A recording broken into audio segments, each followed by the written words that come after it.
weed. It ain't even that serious. It's about to be legalized. He was trying to tell you that. You no, I don't care. These hands go good with all the money. Yeah, they smoking weed. Yeah, they smoking weed. No, I don't care. These hands go good with all the money. Yeah, they smoking weed. Yeah, they smoking weed. You wanna smoke that weed? You wanna smoke that weed? Oh shit! Get that something we can rehab right now. We gonna cancel this goddamn man. You wanna smoke that weed? You wanna smoke that weed? God damn it! God damn it! God damn it! God damn it! Go get that something and put me in rehab right now. Stay off the weed. Stay off the weed. Stay off the weed. Stay off the damn weed.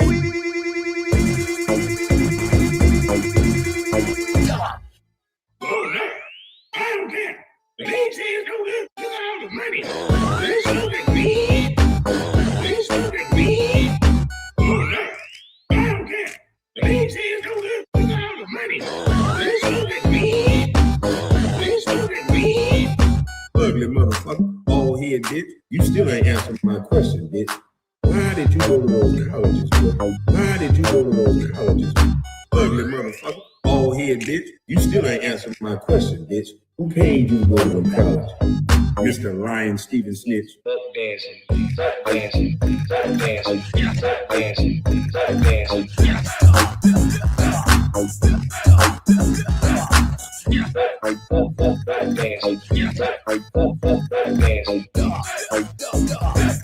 Fuck dancing, little hoe you is. Oh no, I don't care. These hands go good with all the money. They smoking weed. They smoking weed. Oh no, I don't care. These hands go good with all the money. They smoking weed. They smoking weed. Kids don't smoke weed. I'm not promoting weed.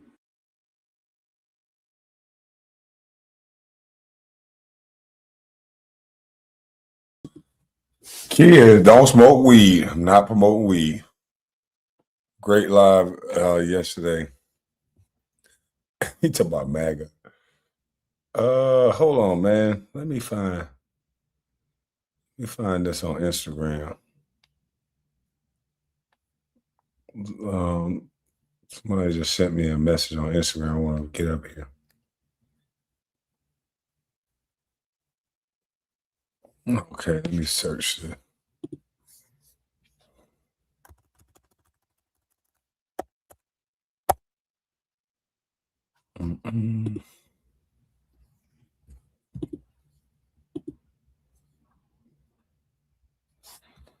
All right, I found it. Let me share the screen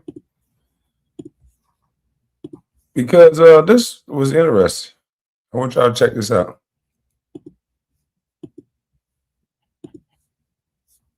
Most America First thing I have ever seen. Venezuela has the largest proven oil reserves on Earth, 303 billion barrels. That's $17+ trillion at the current market value. Now, here's the part you're not being told. We don't need the oil. Have you noticed the gas prices? They keep coming down. China needs the oil. China buys 60 to 90% of all of Venezuela's crude exports, now not going to China. How is China going to be able to power all of their electricity needs? And what else has been destabilized this weekend? Iran. They buy 85 to 90% of all of the oil in Iran, and those are huge oil reserves as well. If Iran and Venezuela fall at the same time, China loses 70% of its non-US regulated oil supply. You lose 70%. What else can't you do?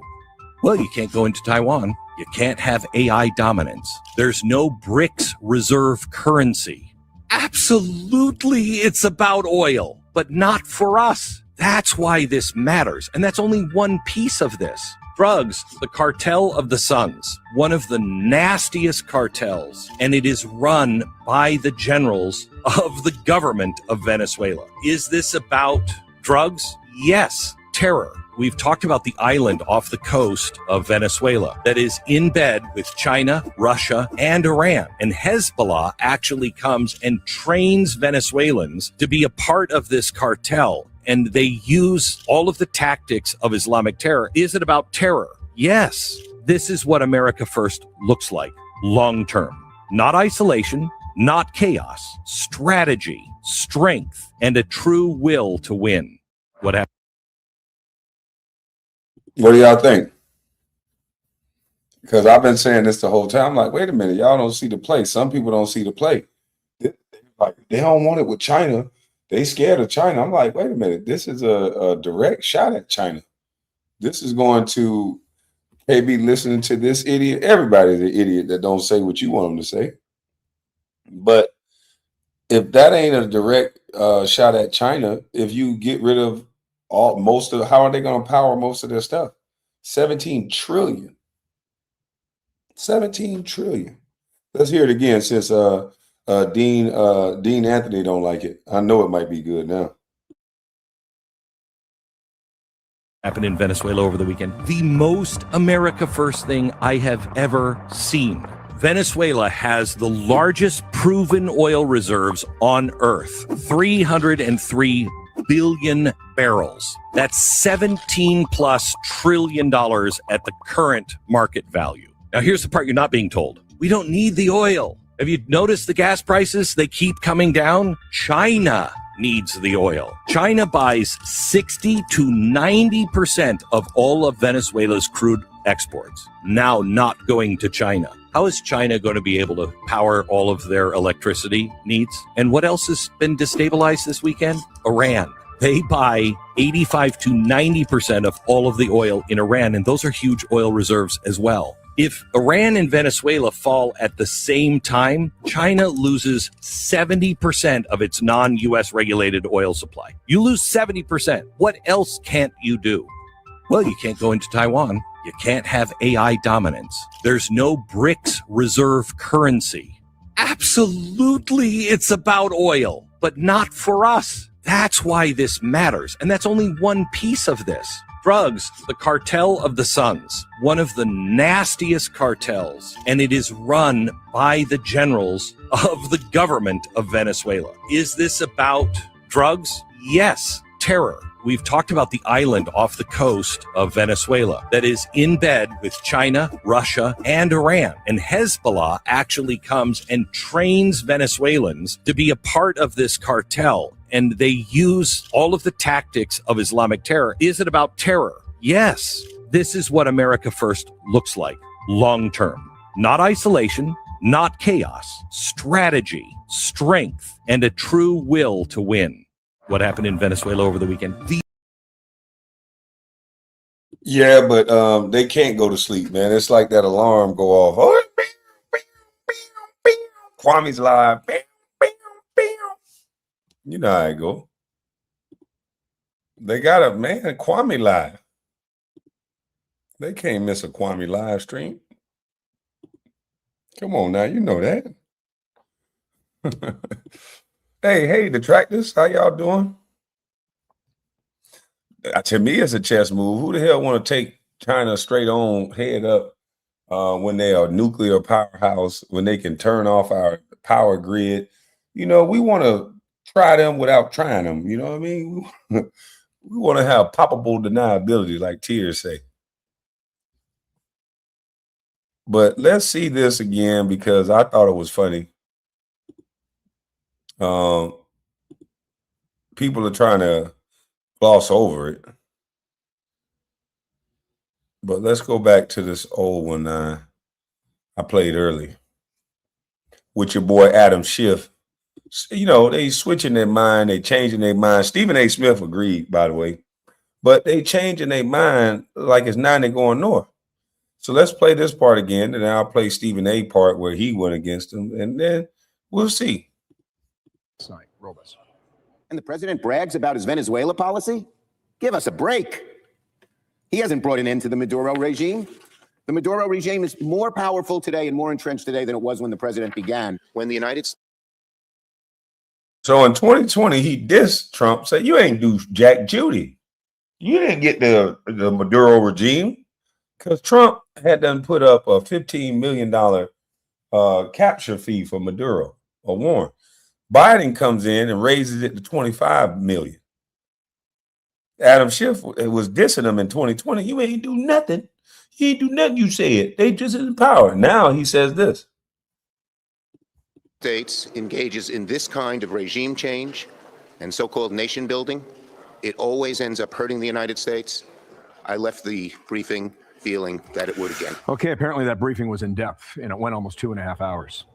Hard to keep the other side happy, I guess, Senator. What's your view on that? Bill, what you have is Democrats. They're not America policy. They're not America first policy. They're not for pro-America. They're for politics. I mean, obviously, you see Chuck Schumer, that is the biggest hypocrite that I've ever been around in my life, who is contradicting himself just 5 years ago, because that speech that he gave was in 2018. You also have Dick Durbin that gave the similar speech at the similar time in 2018. You have Tim Klein, who said the exact same thing, and Chris Murphy, who came out, and I'll read it to you, said, quote, "Getting rid of Maduro is good for the United States." That was in 2019. Now, it's anti-good for America, and that it's about regime change. We know for a fact that Maduro was running drugs into the United States and was killing our friends and our family members, poisoning our states. And for Jim Hines to go out there and say that cocaine isn't killing people, it's fentanyl, I'm going, excuse me? I'm sorry, cocaine. That's what I'm saying. Cocaine is not killing people. Like, cocaine has been unaliving people for how many years?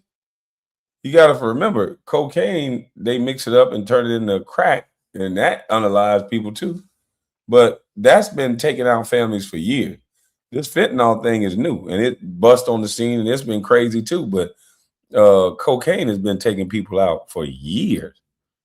From entertainers, basketball players, celebrities, regular folk, anybody, cocaine don't care. But they act like cocaine doesn't have, oh, we just going to focus on fentanyl. No, we're going to focus on all the drugs. We're going to focus on all the drugs, Jack. Isn't tearing apart families. Cocaine hasn't tore apart families for decades now. How ridiculous is someone to say something like that because of their hatred for President Trump? How about we stop the politics and do what's right for America first? But the Democrats are incapable of doing that. Okay, apparently behind closed doors, it might be a different conversation. I say that because of this quote from Axios.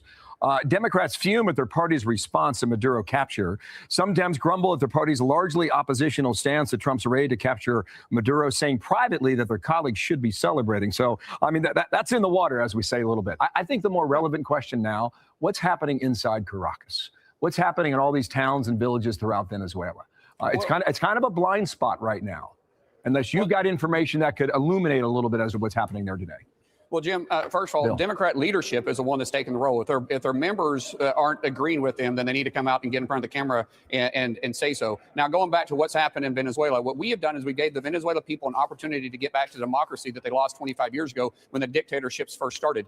And we are closely watching it. We don't have military on the ground, but we have eyes on the ground paying attention, wishing the best for the Venezuela people. They're going to be the one making the decision here. And we want to restore democracy back in Venezuela. Obviously, I think what President Trump is doing here and what the administration is doing here is looking at the Western Hemisphere and saying we need to take care of our own backyard.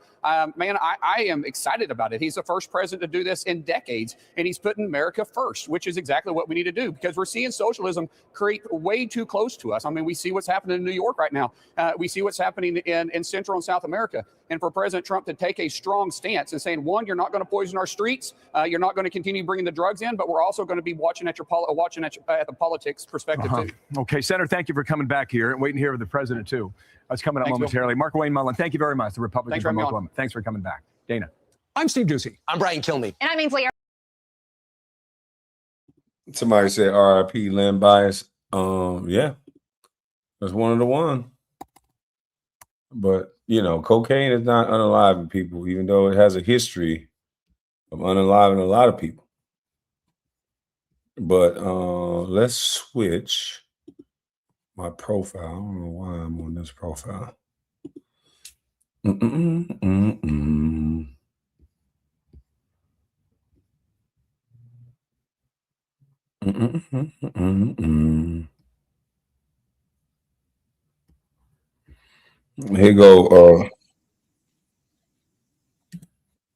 Here go Stephen A. Smith. Let me put up a overlay. We ain't trying to have Stephen A. flag me.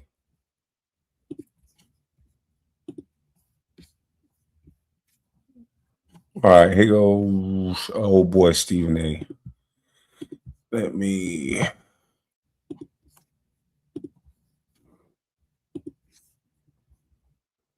Opposed to a dictator that forced his way into power.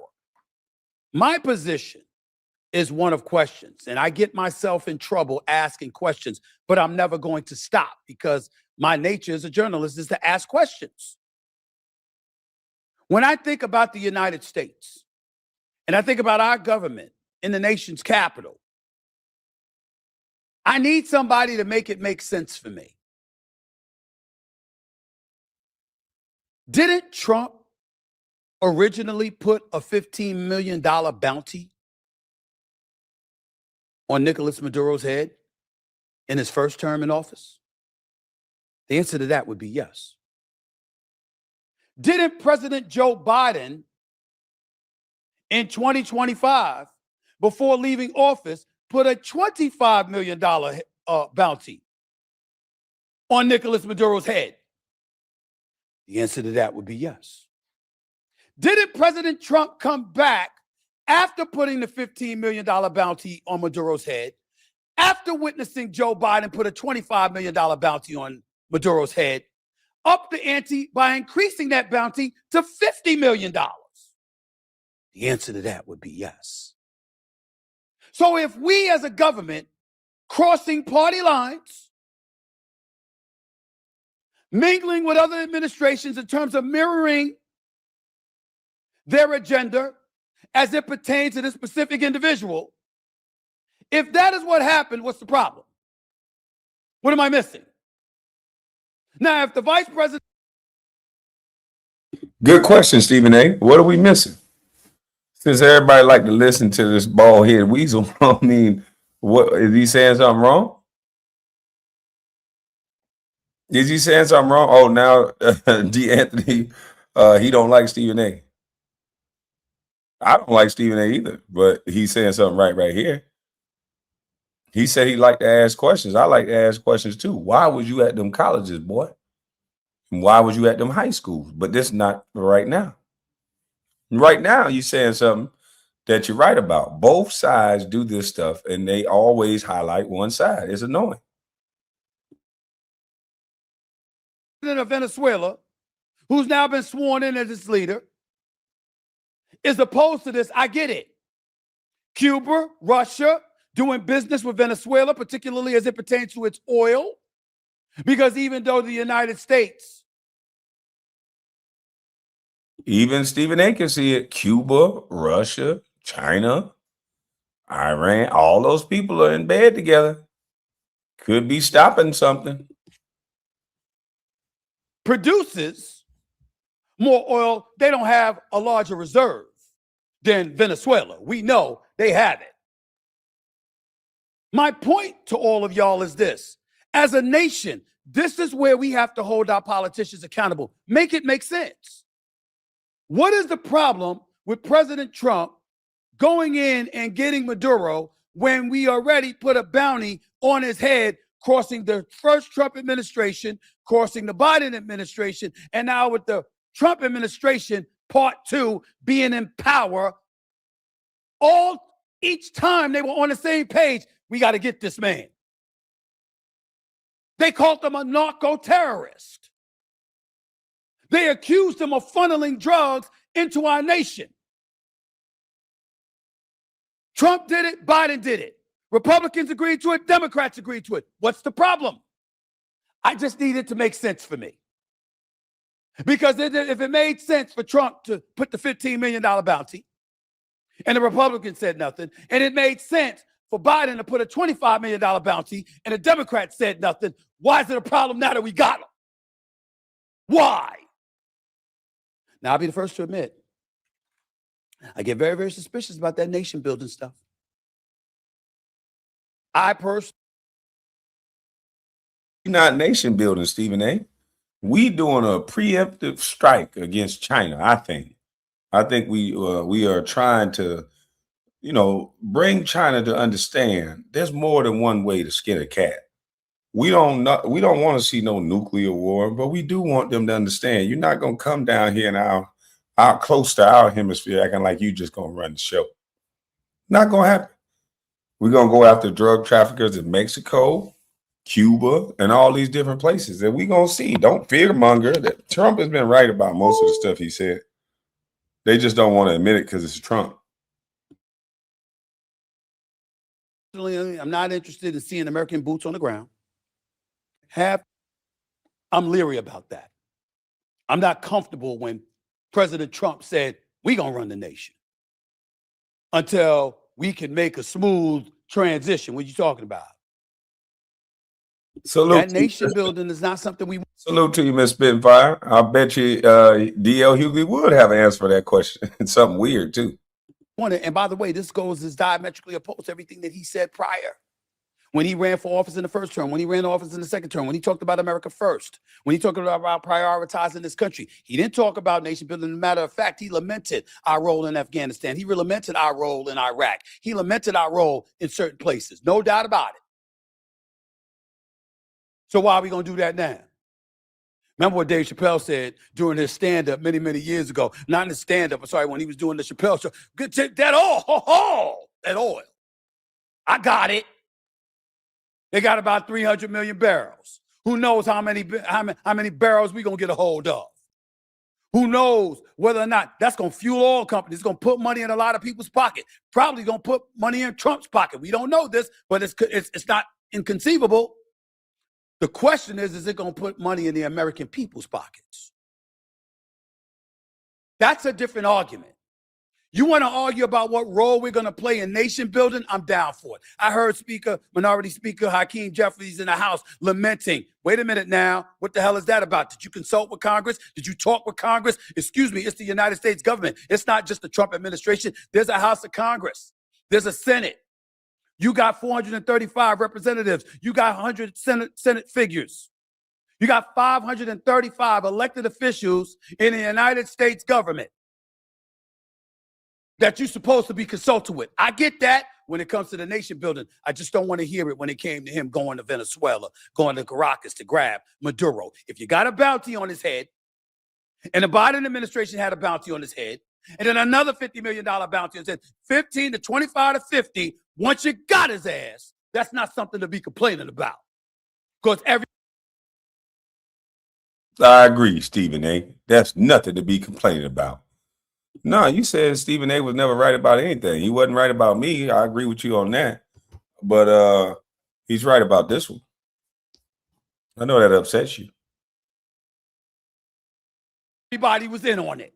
Everybody was cool with it. If you're cool with the bounty, you got to be cool with the capture.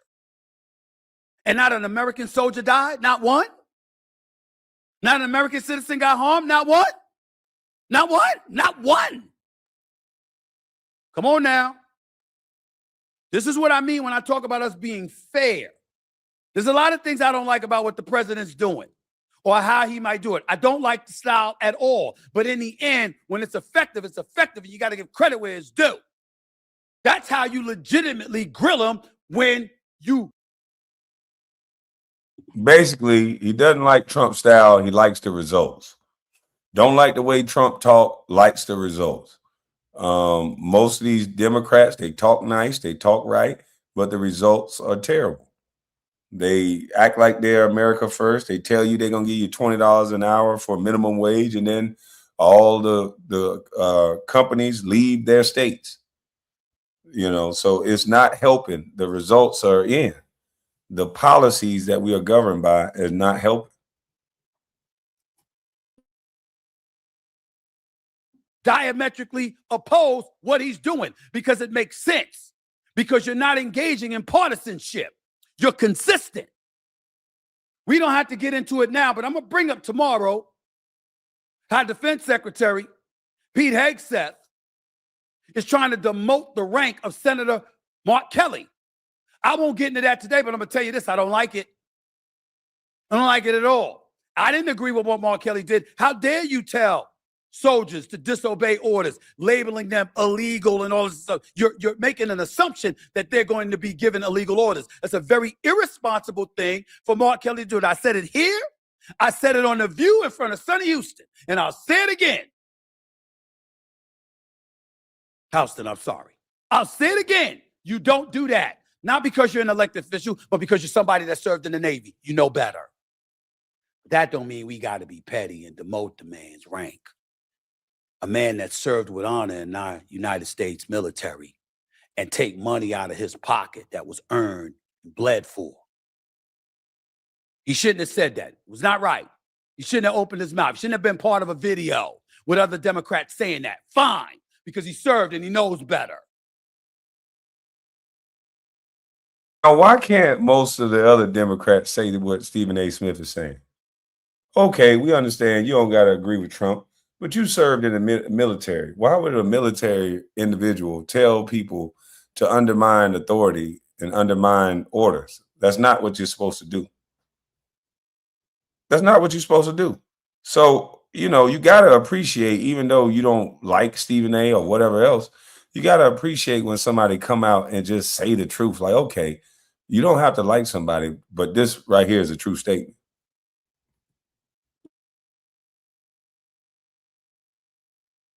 Military Code of Justice. You can't do that. But you don't have to go that far.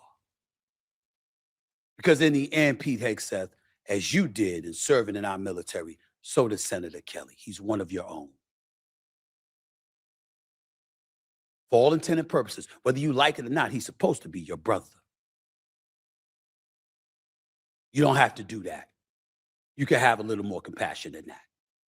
And Senator Mark Kelly is right to fight him on that, but I'll discuss that another day. Getting back to Maduro, again, nation building in another country, especially with Trump, I'm suspect on that. What I'm not suspect on is him getting them. Hell with that. That's the right thing to do because across party lines, everybody in our government said this man was a narco-terrorist and we want to get him. What's the problem? You got him. Why are we complaining? People in Venezuela ain't complaining. Venezuelans throughout this nation ain't complaining. A lot of people in Latin America ain't complaining about the fact that you got him. You got people, I know somebody from Venezuela, and now they fantasizing about going back because he's finally been captured. And they want democratic leadership within their country. Because they went from being one of the most prosperous countries in the nation a few decades ago to people eating out of trash cans. And we complaining because it's legit. Eating out of trash from being one of the most prosperous countries in the nation a few decades ago to people eating out of trash cans. Prosperous countries in the nation a few decades ago to people eating out of trash cans. Most prosperous countries in the nation a few decades ago to people eating out of trash cans. So for those of you saying, oh, what about people just walking into their home and telling them what to do and they rich and they didn't know? Have you ever eaten out of a trash can? Have you ever made a rodent your main course of the night? That's your dinner's main course? A stray cat?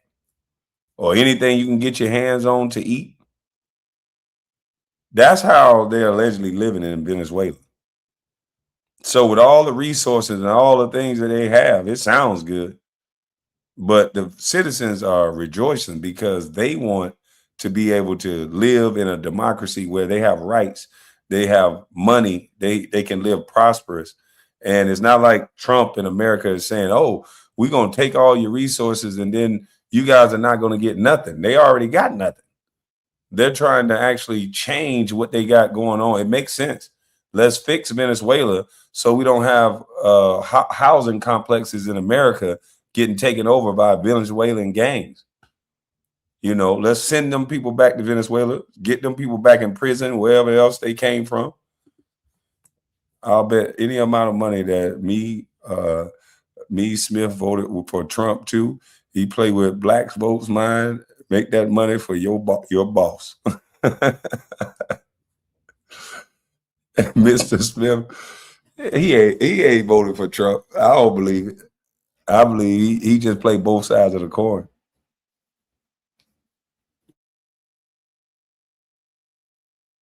And we complaining. Are we complaining because it's legit, or are we complaining because it was Trump? And this is something that could be perceived as beneficial to him and the GOP for the midterm, and ultimately whoever's running in 2028 that wants to mirror the policies that he's implemented. Come on now. We got to be smarter than that, better than that as a nation. We could complain about a lot of things. We should not be complaining about the fact that Nicolas Maduro is captured. We should not be complaining about that. Not if we care about people instead of politics. Point number one. Now let me move to the insurrection. January 6th. All right, that's Stephen A. take on that. And you know, again, we don't always gotta like the person, but we gotta, you know, we gotta call a spade a spade. People are complaining about something that they wasn't complaining about years ago. I think that's kind of interesting. All right. Let's get this part right here. Indicted on narco-terrorism charges. All right, it follows a daring capture by U.S. Special Forces that was months in the making, involving CIA intel on the ground in Venezuela for months, and ultimately carried out by Delta Special Forces. GOP Senator Rick Scott sits on the Foreign Relations and Armed Services Committee, joining us now. And Senator, it's worth noting that you have led on calls for removing Maduro for years before any other politician was really talking about it. As best I can remember, you were in Miami with Venezuelan Americans yesterday. Tell us this morning your thoughts. Well, when I got the call yesterday morning at 4:30 in the morning from Marco Rubio, I was excited. I mean, this has been a lot of work by a lot of people to keep the issue alive and make sure everybody understands exactly who Maduro was, an evil drug trafficker that destroyed the lives of so many Venezuelans and so many Americans. So my heart goes out to everybody that's put their effort into this. I want to thank President Trump, Marco Rubio, Pete Hegseth for what an unbelievable operation this was, that had the guts to do it, because so many people didn't have the guts to do this. I want to thank and big shout out to Maria Corina Machado. I mean, this lady has put her life on the line for years. Maduro wanted to kill her, and she fought and fought and fought. And so now it's, you know, we've got to bring it to a transition till we get liberty and freedom. I'm confident that Marco Rubio's got a plan. We talked about it. It's not going to be easy. There's a lot of bad people that, you know, are in power down there still. But I believe good will prevail, and we will get freedom and liberty and for the Venezuelans. Can I just follow up on that? Does that involve the Vice President, Delcy Rodriguez? Because she obviously seemed to be on board at the press conference, what we learned from the president, but then yet yesterday, she spent the afternoon on social media condemning the attack, demanding Maduro be freed. I can't imagine that anybody that's part of the inner circle of Maduro will be in power. They had an election. Maduro's not the president of Venezuela. They had an election. Armando Gonzalez won. Maria Corina Machado would have won, but Maduro wouldn't let her on the ballot.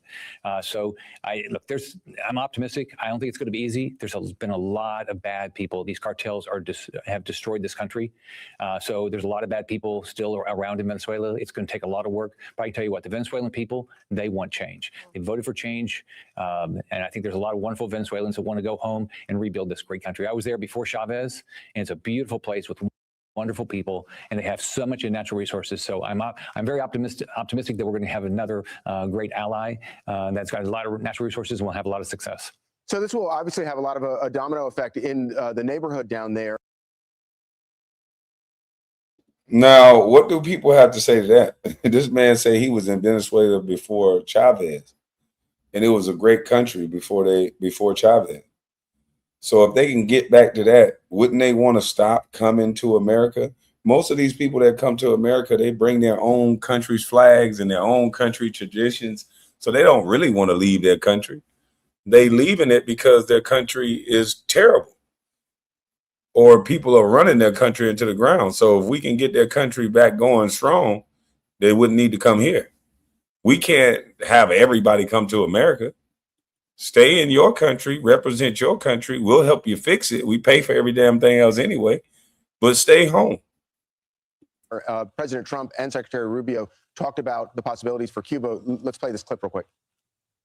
Cuba is going to be something we'll end up talking about, because Cuba is a failing nation right now, very badly failing nation. And we want to help the people. It's very similar in the sense that we want to help the people in Cuba. When the president speaks, you should take him seriously. So suffice it to say, you know, Cuba is a disaster. It's run by incompetent, senile men. If I lived in Havana and I was in the government, I'd be concerned. What is Cuba thinking right now? We're going to see freedom and liberty in Cuba. I mean, Cuba is a failed state. The people of Cuba do not like Diaz-Canel. They don't like their government. It's all propped up with the oil from Venezuela.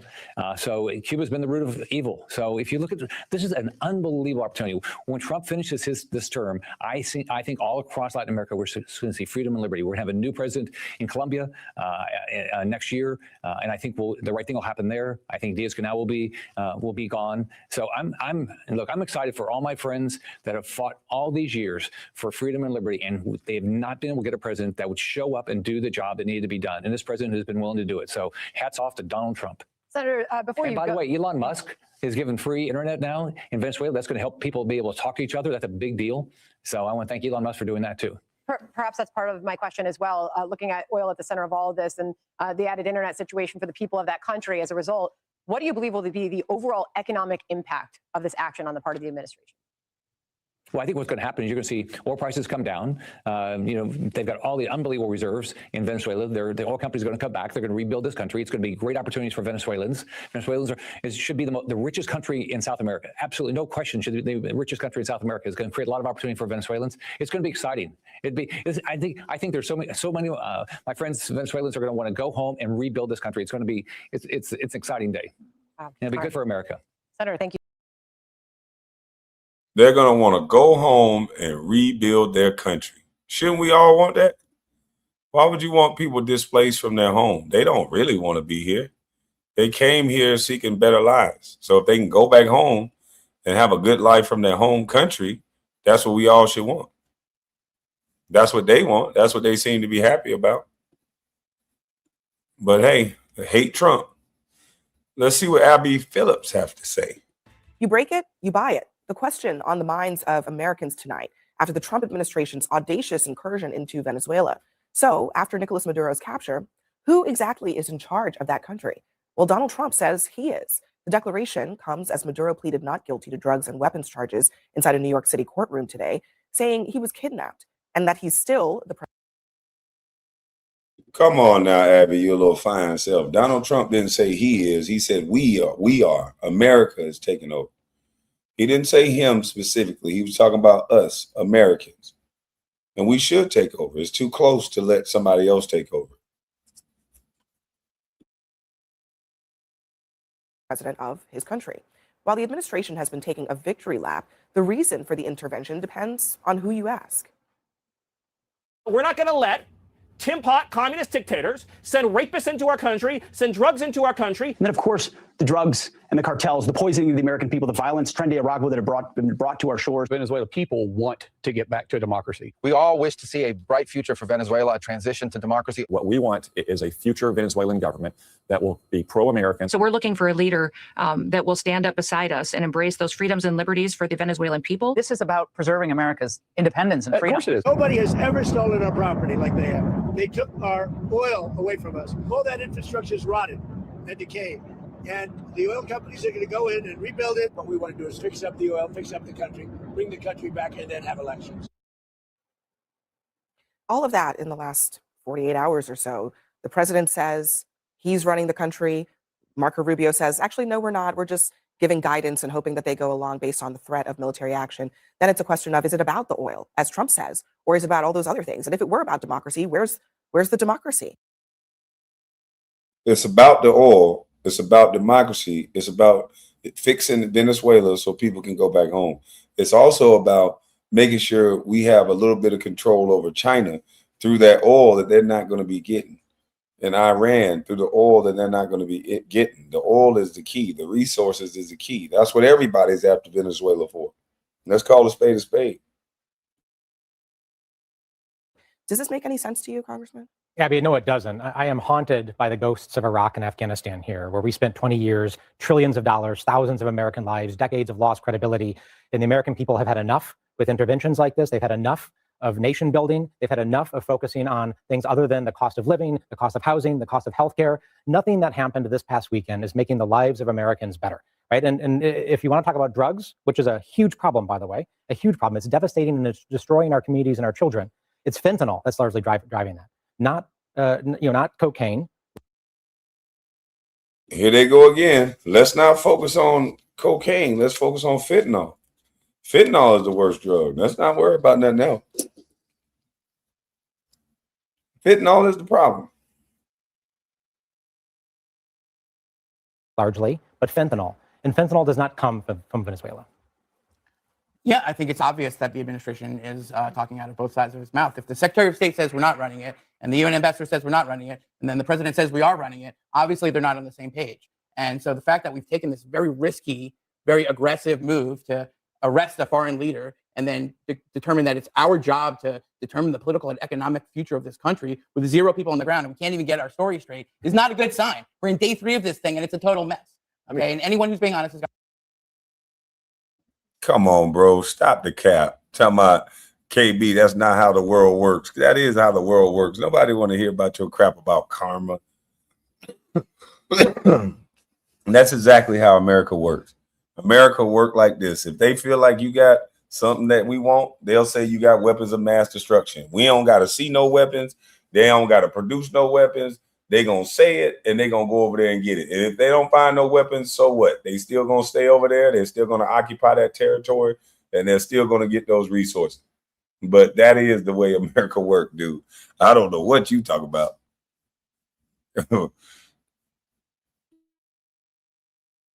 Got to admit that it's a total mess. And the hypocrisy is obvious because if he says it's about law enforcement, then why are the ships still there? Because we already got the guy. And if he says it's about oil, well, we don't use our military to grab oil from countries. We don't use our military to settle disputes. By the way, it's not our oil. It's their oil. Okay, it's the Venezuelans' oil. And if they...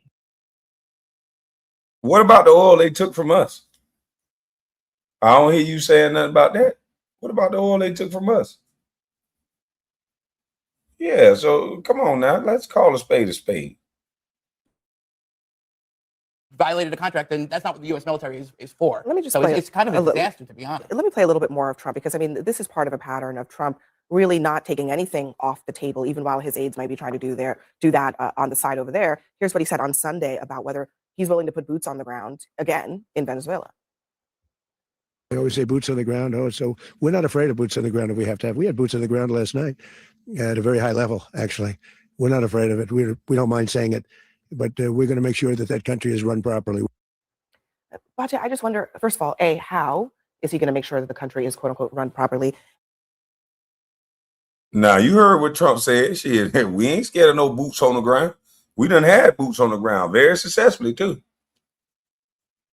We went into a military compound. Them people were staying on a military base. Trump went to not Trump, but the United States troops. Shout out to our troops. Y'all some bad mamma jamma. I'm so happy to be in America where we take the fight to you and we ain't got to worry about nobody coming over here when we sleep. Because we went on to a military base, went over there, got their president of their country, tied him up, blindfolded him, and he woke up in a New York jail. If you ain't telling me that's some hell of a planning, that you can't tell me about our military. We some bad mamma jammas. Well, they some bad mamma jammas. We some bullies. We rather be the hammer than the nail. Yeah, we rather be the hammer than the nail. We went over on a military base, and I don't feel bad for that dude. That dude talked all that trash, and the Cuba president next, come get me, all this. That's the same thing old boy said. He thought he was safe because he was on a military base. He thought he was good. Now his ass in a jail. Now he ain't talking so tough. Trump gave him ample opportunities to have a conversation. He didn't want to have a conversation, so we're going to go this route. And now he see. They are starting to see Trump is the president that's not going to play with you. He going to give you chances. He going to give you a chance to listen. You don't want to listen? That's your ass, Mr. Postman. We went Jason Bourne on his ass. Yeah, we went on a military base, dog. That is cold. We went on a military base to get this joke. That's amazing. And B, is that now on the table, boots on the ground in Venezuela again, beyond just the operation to get Maduro out? It's very funny to me because it seems like you guys are acting like because a simple operation that was very successful could have accomplished many goals, therefore it couldn't have accomplished any of them. I say this with all due respect, sir. I'm so grateful to you for the service you've provided to this country.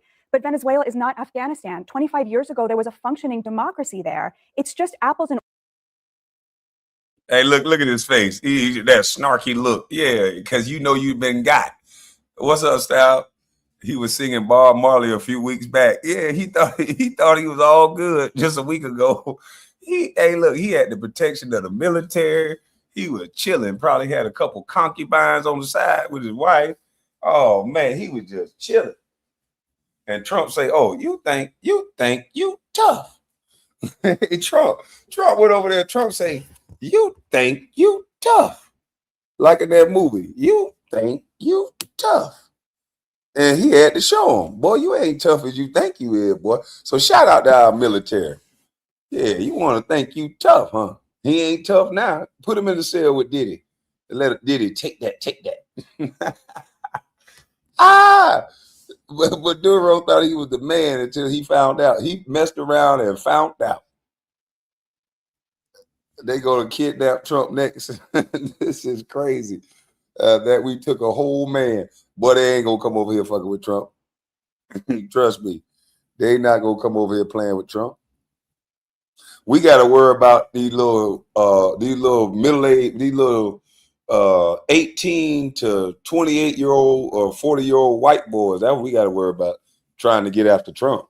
You seen who was trying to get Trump. They were all hanging around his golf course, sliding on buildings. It's them little crazy little white boys. Here in America, Trump got to worry about.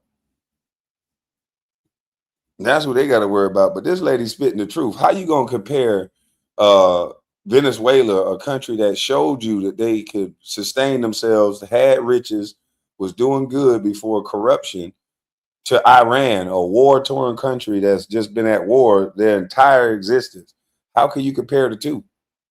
It just don't make much sense. But they'll say anything to spin a media narrative. That just reminds me of Iran. We should have never been in Iran in the first place.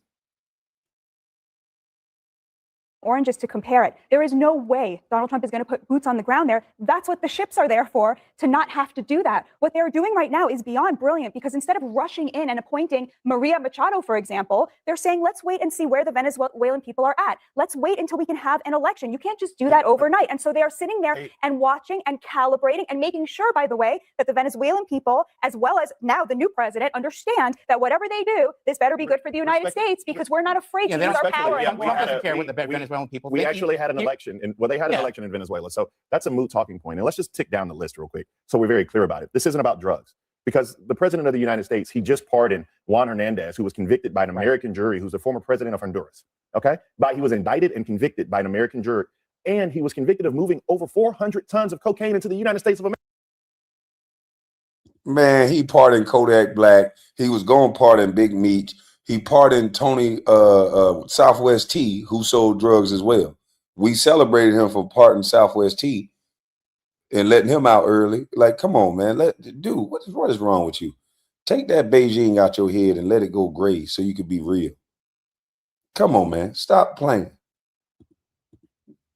That ain't got nothing to do with political positioning.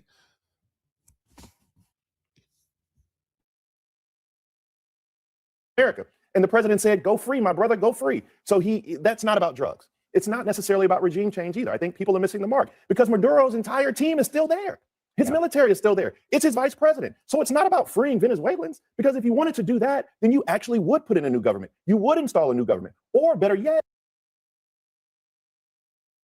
It's not about freeing Venezuelans. It's about sending their ass back home.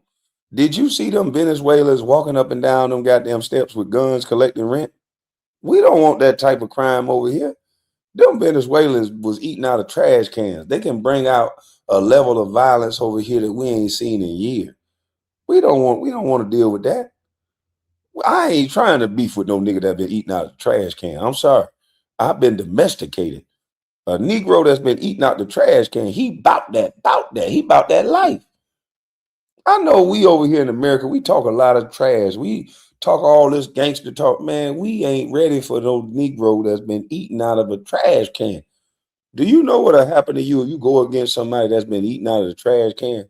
Have you ever seen that movie Lion King or whatever that King movie is? Yeah, have you seen it? Yeah, man. No, man. Mm-mm. I ain't fighting nobody that's been eating out the trash can, barbecuing cats and shit. You would install the opposition leader, which he chose not to do. This is about one thing and one thing only, which is why your comparison is accurate and it strikes a chord with the American people. This is about oil. This is about oil and dollars. And I'm tired of the president of the United States. He chooses Caracas over rural health hospitals, right? He chooses Venezuelans over soybean farmers. So He chooses everybody else over Americans. Did you find the Biden administration putting a bounty on Maduro's head as well? No, Maduro's a horrible person. He needs to be shackled. But what does So it Trump mean just to acted put on it. Exactly. What do you mean that you approve of Biden putting the bounty on his head, but not of Trump actually going out and arresting the guy? It's a big difference between talking trash and eating trash. God, no. Yeah, there's definitely a big difference between talking trash and eating trash. It is definitely barbecue and cat is so crazy. Yeah, it's definitely a difference between talking trash and eating trash. And it's damn sure a difference between the dude that's talking about he bought that life and we ordering Uber Eats, like you say, mad that the Uber Eats is late. You know what I'm saying? Mad because they forgot our fries and shit. While we fighting people that's been eating out the trash can, that's walking up, ain't worried about the police, walking up and down the steps, knocking on your door, collecting rent with a firearm in their hand. Come on, man. We ain't ready for them type of people. Yeah, we not ready for them. There are vastly, those are diametrically opposed. First of all, I don't think anybody here is trumping that Maduro's a great person. If you are, raise your hand. See, the table is silent. So that's first. He's oppressive. He deserves to be behind bars. I'm not arguing that point. But what I am arguing is that what we did was ill-advised on the global scale. There are other ways to go about doing that. And I am tired of America, just like many people on the left and the right, believing that we can go in and just implement our free will, utilize resources, utilize American troops, implement regime change or whatever it may be. And now we're doing it over and over again for oil. Don't lie to me. No troops suffered as a result of this operation. Several troops were injured, first of all. Many troops were injured. American troops, were all in all, unscathed. They were injured. What this is, it's not about oil. To your Many point, US troops were injured. that's a side story. Although I do find it rich that progressives keep saying that this insinuation that we're going to seize their oil, because I didn't hear what Trump said. I didn't hear a peep about the oil. I don't think it would be on the table if the president hadn't put it on the And table. what does seize their oil mean? It means we force them to give American oil companies preferential treatment. That's what seize the oil means, because oil is traded on international markets by corporations. So what Trump is going to do is he's going to pick and choose American corporations that get beneficial rights in Venezuela, and he's going to do that by threatening to kill the new leader of Venezuela, who's a Maduro apparatchik, by the way. His right hand. Yes, but Trump is exercising. That's a huge but Trump is exercising. Apparatchik. Okay. Also, One second, guys. The point is Let me let that Caroline. Okay, can I just say something? Let me let Caroline finish her thought. There's one word that was not mentioned anywhere, which is strategic deterrence. It's a phrase, actually, 2 words. And what this was not about oil. It wasn't about drugs. That's all side stories. It was another show, masterfully, of Trump basically showing that he can keep Iran and Russia and China and all of our adversaries at bay. He shows that he was. Hello, we got a blonde-haired lady with some brains. She is saying to this military man that can't even get his words together, because I can't even barely understand what the hell this dude is saying, but he wants to overtalk the panel. But like this young lady is saying, he's showing a masterclass that, hey, I don't got to press a nuclear button to deal with China. We're going to get everything around China. Anybody who dealing with China and helping their economy and helping them become a superpower, we going to kick their drawers in their ass. We're going to go and put sanctions on them. We're going to go threaten them. We ain't got to tell them we're going to unalive them, but we'll make life so uncomfortable for them that they'll wish like hell that they would have done what we said. So they're going to do it. Sounds like the episode of that show 24. Yeah. When they drop down in there, Jack Bauer, boy.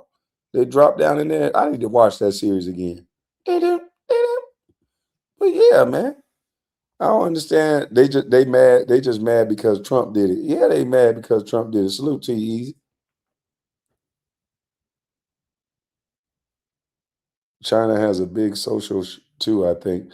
No, but this can definitely slow down some of China's advancement on technology and everything that they got going on. If we can get a hold of Cuba, Mexico, Venezuela, these different places, now they got to talk. They got to talk and deal with us on a different level. And the Democrats know it.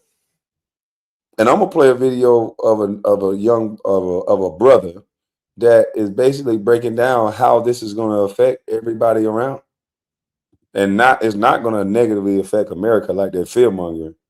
And bluffing. It wasn't empty saber rattling. The opposite is going to happen, because what clearly happened on Saturday was a message was sent to strongmen and autocrats and dictators and our adversaries around the world that says, if you have a big army and you have a weak neighbor, or you want something from another country, you can go and take it.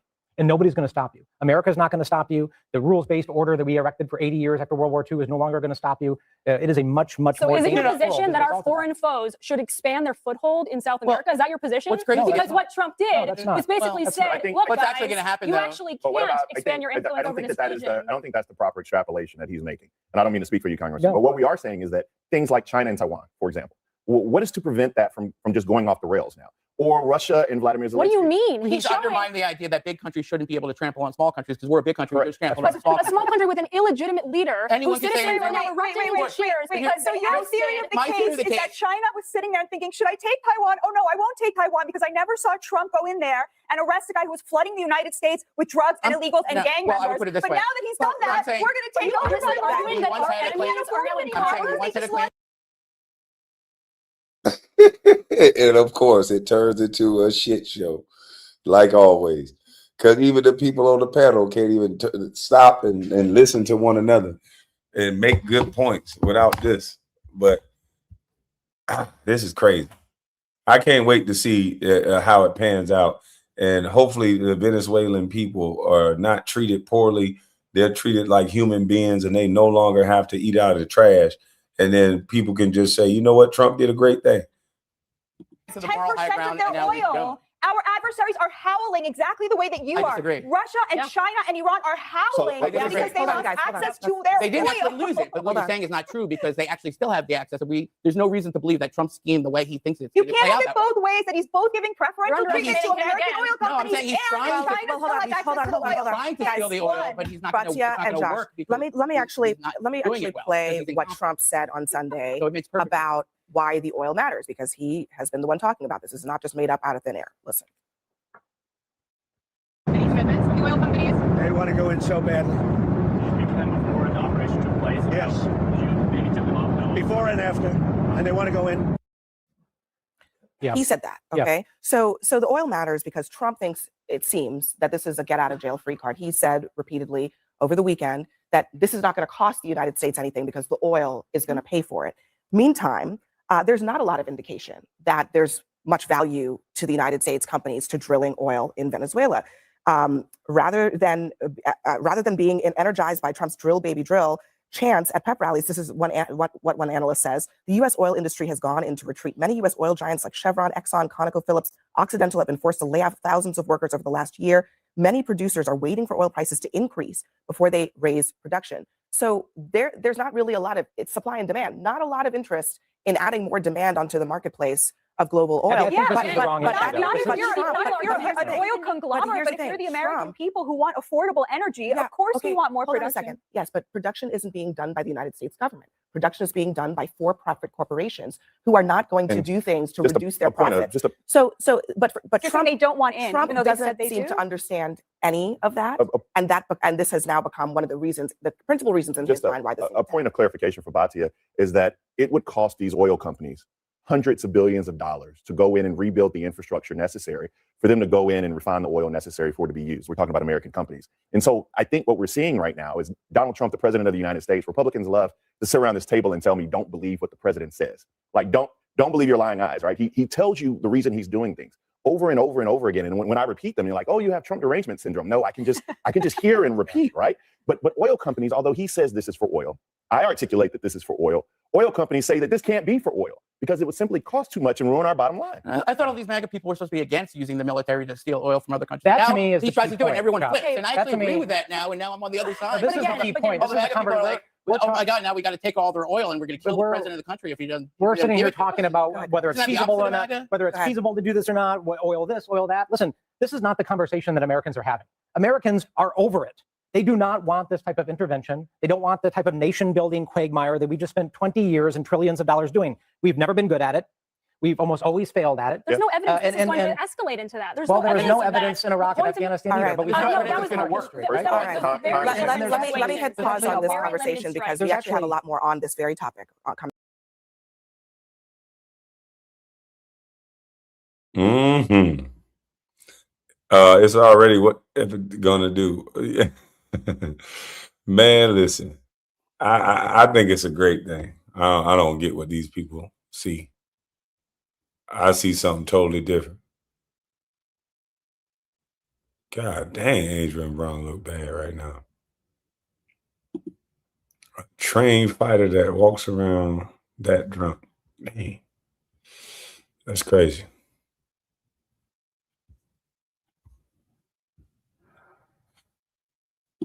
Listen.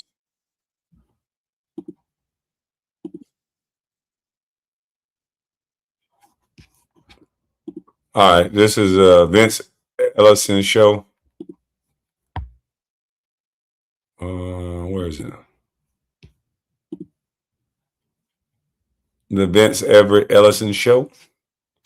Let's get it.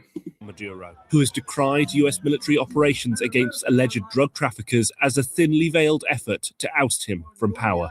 It was not immediately clear who was running the country, and Maduro's whereabouts were not immediately known. And I told you the Democratic Party was a party of drug dealers, and they are their biggest supporters. And we're going to talk about that today on the Vince Everett Ellison Show.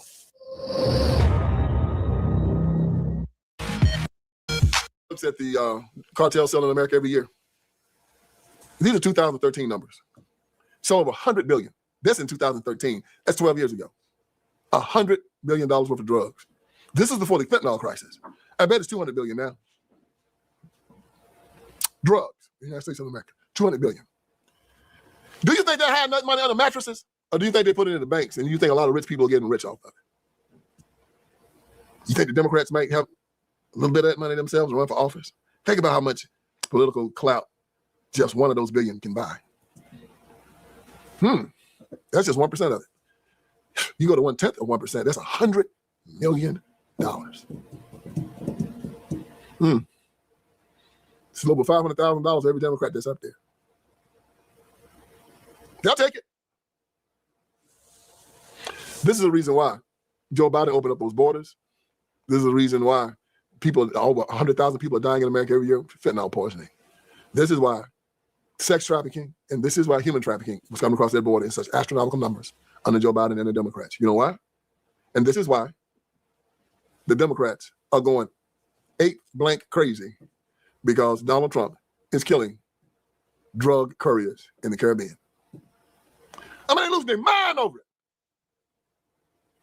So the Secretary of War, Pete Hegseth, was given instructions by Donald Trump to go into the Caribbean and find these guys bringing the drugs from Venezuela and kill them. Trump said, we're going to kill drug dealers. That's what he said. And sure enough, Pete started lighting them up. Now, something interesting happened in the midst of all of this. 4 Democrats, Senator Elisa Slotkin from Michigan, Senator Mark Kelly from Arizona, this guy by the name of Chuck DeLuzio, Maggie Goodlander. There's more than 4. It's 1, 2, 3, 4, 5, 6, 7. Chris Houlihan and Jason Crow. They all made this commercial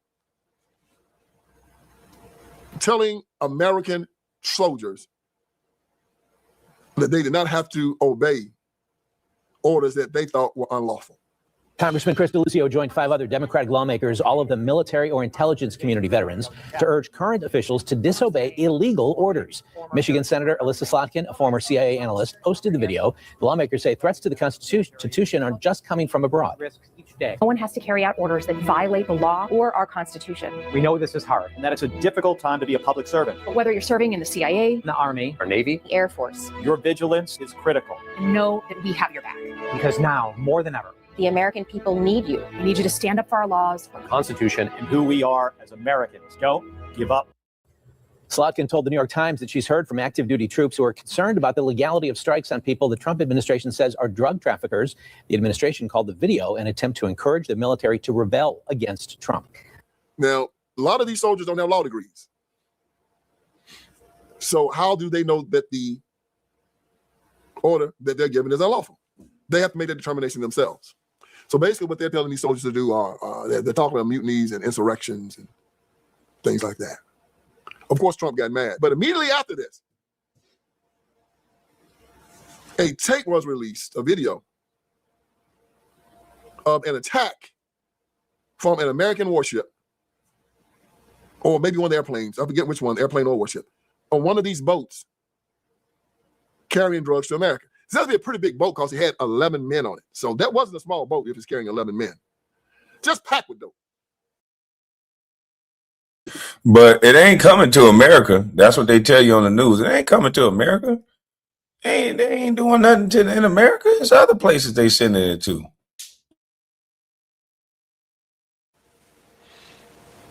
The missile hits the boat, blows it up. Since early September, President Donald Trump has ordered a series of controversial military strikes on boats in the Caribbean and the Eastern Pacific. The administration says the vessels were smuggling drugs from Venezuela and from Colombia. But officials in both countries, and many in Washington, are questioning whether that's true and whether these strikes are even legal. It started on September 2nd, when President Trump posted a video online that showed what he said was a strike on a, quote, Venezuelan narco-terrorist boat. He claimed the 11 people killed were linked to Venezuelan President Nicolas Maduro. Maduro denied it. Venezuela es un país libre de producción de hoja de coca. Libre de producción de cocaína. Less than 2 weeks later, there was another strike, this time killing 3 people. When asked by reporters about that strike, Trump said the incident occurred in international waters, and he insisted, quote, we have proof that that boat was carrying drugs because of the cargo that was in the ocean. On September, satellite footage shows that there are 2 men, they say, holding on to the boat, and that these men are survivors, and then another missile comes and hits them and blows it up. All the press finds out about it. Now, remember, this comes right after they say you don't have to obey unlawful orders. And the first lie they told was that Pete Hegseth, the Secretary of War, and they changed the name from Secretary of Defense to Secretary of War, that Pete told the boat or the airplane to shoot the boat again and sink it, and killing the 2 survivors. They said Pete said kill everybody, kill them again. Oh, they went crazy. Pete Hegseth, war crime. Pete Hegseth, kill everybody. No. Now me, when I read it, I said good. Hell yeah, kill everybody. Because as far as I'm concerned, if you are not willing to use the same tactics as your enemy, you already lost the fight. Yeah, I want to get Capone. I don't know how to get him. You want to get Capone? Here's how you get him. He pulls a knife, you pull a gun. He sends one of yours to the hospital, you send one of his to the morgue. It's a dirty war. They're killing 100,000 of our children a year. Do you know how many children we lost? A little over 50,000 in Vietnam in 10 years of fighting. We're losing twice that every year in America from fentanyl. 100,000. We've had close to 1 million children die of fentanyl poisoning, y'all. We're getting closer to we're getting close to losing more children in fentanyl poisoning than we've lost in all of our wars combined, from American Revolution up until now. This is what China calls a smokeless war. This is what Abraham Lincoln said when he said nobody can come and take an American by force. They can't cross our 2 oceans. We'll have to live together as free men or we'll die by suicide. And right now, America is committing suicide. See, they can't cross our oceans and get to us. They got to get to us within. They got to let us destroy ourselves with drugs and lack of focus, partying and dumb stuff. We are hard to deal with if we unify and stay together. All this division, all this people that's not thinking about America first. What other country can you go to? Hell, if you smoke a joint in most of these other countries, you're going to get 30 years in prison. With the way you live and the lifestyle that you have and wanting to do the things you want to do, where could you go and live as an American and without going to prison for the rest of your life? Where could you live? Let me know.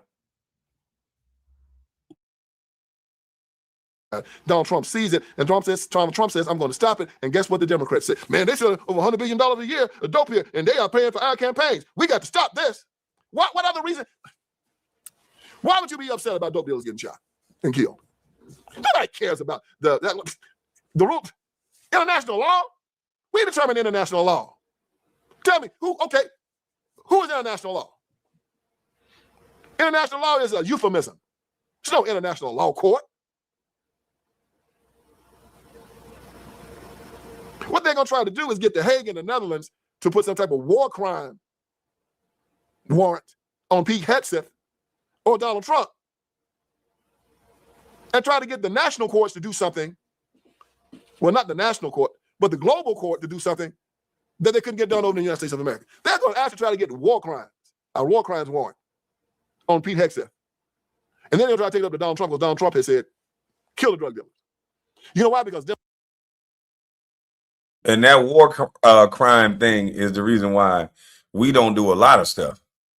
I don't know why people underestimate our military, but boy, look at here. If it wasn't for war crimes and if it wasn't for the sanctions and the things that they'll put down on the military for what they do, boy, look at here. You will see a lot of late night missions and people disappearing from planes that they don't even know hit their country.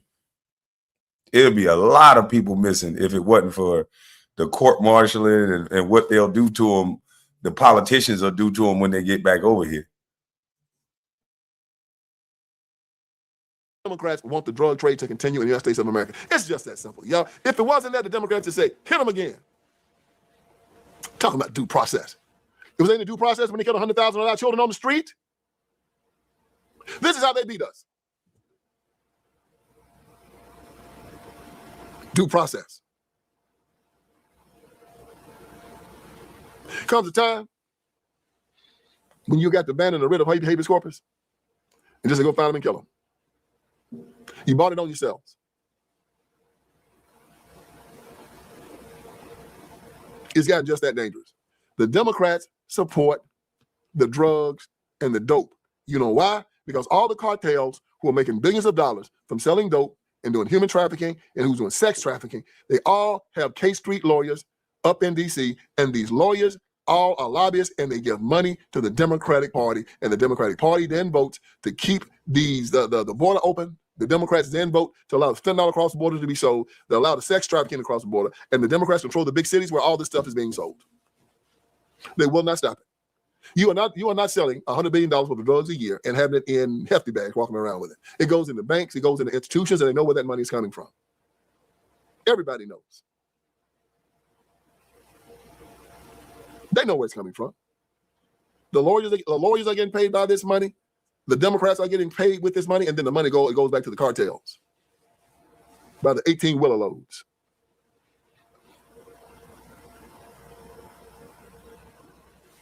So the Democrats say that they are concerned that we're not giving drug dealers due process. And when you look at CNN, MSNBC, oh, they're tripping. On the heels of a diplomatic victory in the Middle East, is the Trump administration risking an entirely new conflict, even closer to home? Last night, Secretary of Defense Pete Hegseth confirmed a 9th U.S. strike on an alleged drug boat. Alleged. This one was the second such strike in the Pacific after a string of strikes on boats in the Caribbean and Atlantic. Those strikes fueling a deepening public rift between President Trump and Venezuelan strongman Nicolas Maduro and Colombian leader Gustavo Petro. This afternoon, Petro said Colombia has been incredibly effective in seizing cocaine on its own, and he accused the U.S. of carrying out extrajudicial executions, a charge repeated in the halls of Congress as well. On Wednesday, Maduro upped the ante, claiming he has 5,000 Russian missiles in, quote, key air defense positions to guarantee peace, unquote. Here's how President Trump... Right now, we've killed 87 drug dealers.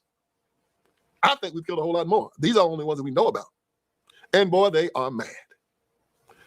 Now, think about this. They're not saying anything about the 100,000 young people that are dying in America a year.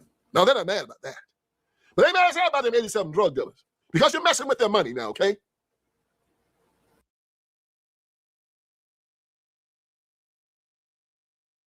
Wait a minute. So we can wage war on drugs in the United States, have the police beat up Black American drug dealers, unalive them, treat them like dogs over here in the United States.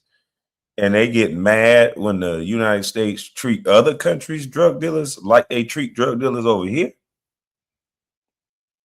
I'm confused. How do they treat drug dealers over here?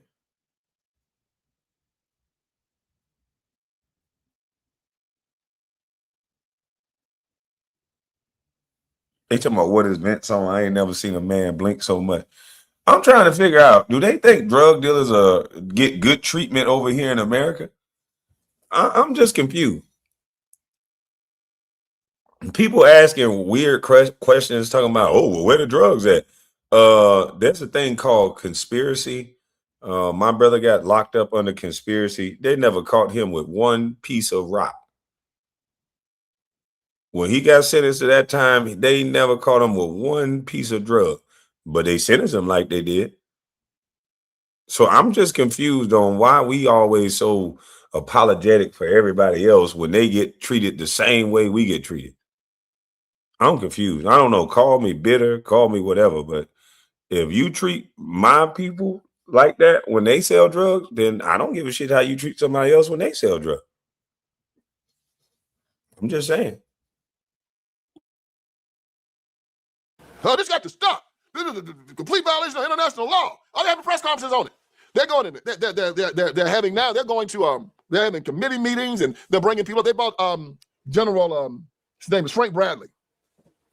Frank Bradley owned up to it. He said, "Hey man, I'm the one that ordered the double tap." And they said, "Oh, we thought it was Pete." CNN has learned that Admiral Frank Mitch Bradley, who oversaw the operation, told lawmakers today on the Hill that the two survivors did not, as some defense officials have been claiming for months behind the scenes, radio for backup before a second strike killed them. That's according to two sources with direct knowledge of today's closed-door briefings, during which a select group of senators and congressmen. It says, why this Don King double keep talking about fentanyl when they said it was coke? Oh, that makes it better. Let's let the 400 pounds of cocaine come in because that wouldn't hurt nobody because it's not fentanyl. Just let that come in. Boy, look at here. I know god dang on well. My brother wish he could have got a hold of 400 pounds of cocaine. Ooh. I know he wished like hell somebody would have just been turning the other way in 96 and 95 when they had that war on drugs and shit like that. And they were rounding up everybody in the 90s. I know damn well my brother wished like hell somebody would have said, you know what? It's just cocaine. Let them get the 400 pounds of cocaine. Shit, I'm pretty sure that somebody wish like hell they'll say that now for some of the black dudes in the hood. Big Meats probably wish they said, well, shit, it's just 400 pounds of cocaine. Why are you bothering them? When he did 30 goddamn on year. I'm just confused on how y'all changing shit up now. I'm just confused. Cocaine is not a problem now. Just, wow. Members were shown classified video of the strikes. Democratic Congressman Jim Himes, who saw the footage, called it, quote, one of the most troubling things I've seen. A short time later, he elaborated on that with CNN Chick Tapper. The video was enormously disturbing. And I can't describe it in detail, but to tell you that the initial strike, as you might imagine, when a piece of munitions falls on a small boat, did an immense amount of damage, caused a huge amount of fire. And ultimately, the end result was two individuals without any weaponry, without any tools of any kind, clinging to a wrecked boat, really what looked like flotsam. And we observed them for a long time, and the commanders involved said that they believed that there might be some chance they would be rescued, that there might be some chance that the cocaine on board could be recovered. Yeah, I mean, hey, man, it's just 400 pounds of coke. I mean, shit. I mean, I can see the police now in Atlanta. What you got in the back? Freeze. Nothing, man. Hey, man, it's just 400 pounds of coke back there. They got the fucking shocks riding on top of the wheel. That's all it is. No, this is not fentanyl. I mean, what you getting all up in arms about? Try that shit. Hey, man, hey, officer, what you tripping on? This ain't fentanyl back here or nothing. This is just 400 pounds of cocaine, man. Chill out. You hear our lawmakers. They don't care about this cocaine, huh? But these two individuals, to anyone looking at this thing, would say are moments away from slipping under the waves. The decision was taken to kill them, and that is in fact what happened. And that was pretty hard to watch, I must say. So see, that having the motivation to put Bradley in jail. So Bradley, did Pete tell you to do this? No. Did Pete kind of nod at you and tell you to do it? No. Did Pete say, Bradley, don't do that. You better not do it? Well, no, he didn't say that. Okay, we got it. They want Pete Hegseth. Pete came from Fox News. They hate Pete. They hate Pete because he came from Fox News. And then they're going to try to get Trump some type of way because Trump was the one that told Pete to go into the Caribbean and shoot these ships. So this is their game, y'all. They want to keep the drugs flowing. They want to, motivate Trump and Pete to stop killing their employers, their employees. Well, these will be their employers. Because Trump's next move, he said, is to start killing them on the land. And then his next move is to start going into Mexico and into Venezuela and killing them there. He has branded these people terrorists. And just like he did when we was fighting ISIS, he's not going to give them any safe harbor. See, they were beating us in the Middle East because Barack Obama had these had these rules of engagement where if a terrorist ran into a mosque, you couldn't shoot the mosque. Because the mosque, because it's a mosque. So they run to the mosque and start shooting at soldiers, and soldiers can't do anything. If you ran into a school, you couldn't shoot up the school. You ever ran into a hospital, you're going to shoot the hospital, so on and so forth. Well, Donald Trump got in office, and Donald Trump says, if they run into that mosque, it's no longer a mosque. It's a terrorist attack. Shoot it, blow it up. That's what I'm talking about. Easy it is to take advantage of a rule. If we know we can blow up your school, your mosque, your church, or whatever else, and you're going to come over here, I just set up churches and mosques as my doggone barrier, as my bunkers. You ain't going to do nothing. It's a church. That's crazy. That don't even make no sense. Man, eye for an eye. You blow up something over here, we want to blow up 2, 3 things over there. 4, 5. You can run into a church and you can run into a mosque and shoot at military soldiers. No wonder they were talking about military. Our military wasn't as tough. You crazy. Trump went in there and said, what? Hold on. If they do, all right, tell you what. If they run into that mosque from here on out, it's no longer a mosque. It take a man to be a real person, a real man to make real decisions like that. That is no longer a mosque. Because the mosque should understand that somebody is taking advantage of that rule and keep those people up out of there. You're not going to be able to kill us from no dang old mosque and then think we ain't going to do nothing. That's crazy. Yeah, they need to get out of Trump way. Let's hear that again. They was being able to attack us, run into a mosque, and then we can't do nothing because they ran into a school or a mosque. Shucks. You couldn't shoot up the school. You ever ran into a hospital, you're going to shoot the hospital, so on and so forth. Well, Donald Trump got in office, and Donald Trump says, if they run into that mosque, it's no longer a mosque. It's a terrorist attack. Shoot it, blow it up. If they run into that school, blow it up. If they run into the hospital, blow it up. And guess what started happening? When the terrorists started running into these places, the people started pushing them out. And it stopped it. Right. Hello. Did you hear what just happened? Because I literally just said that. If you cared, if you knew they taking advantage of this rule, then you'll do something about it. You don't sit idly by. You grin, you in. You sitting up here letting these people use you, then hey, we're going to bust your ass too. So those people started doing what most people would do. Hell, we don't want to die with you. So we're going to accept responsibility. We'll bust your ass if you try to come in here. You want to fight the United States, fight them over there. Don't you come in this hospital with that. See, that's simple. But it's, oh my gosh, you can't go over there. It's a school. It's a church. While they're blowing up our churches. While they're blowing up our, man, please. Them people wouldn't hesitate to do anything on American soil if they had an opportunity to do it. Now with Trump them blowing up these boats in the Caribbean, guess who's going to start telling these guys to stay out of the Caribbean? The fishermen, the commercial vessels. They're going to start dropping dime on them because they don't want to be misconstrued. They know that Trump's getting ready to put a dent into the drug trade, and the Democrats can't have that. I mean, the only way you're going to vote for a Democrat is if you high anyway, or drunk, or crazy. So again, this party is an evil institution. It's a party of slavery from 1800 to 1860. It's a party of the Confederacy from 1860 to 1865. It's a party of Jim Crow from 1865 to 1965. And now they're the part of 9-month abortion, castrating little boys, calling them little girls, cutting off the breasts of little girls and calling them little boys, taking the Bible out of the library of schools and putting porn in, having drag queens go in these schools and shake their behinds in the children's faces. This is a party of grooming children, giving them transgender operations without their parents' knowledge. This is a party of allowing men to go into women's bathrooms, allowing men to go into women's locker rooms and safe spaces. This is an evil institution, y'all. This is a part of taking your guns away, kicking God out of the public square. Poverty, crime, no cash bail. Anything that's wrong and bad, they want to do it. Legalizing prostitution. Porn. Hold up now. Where they legalizing prostitution at? I'm just saying. Her body, her choice, brother. Her body, her choice, goddamn. Her body, her choice. Obesity. Illegal immigration, not working, sex trafficking. Good God Almighty, man. I'm like, psh. Oh, man, just. And now look at this.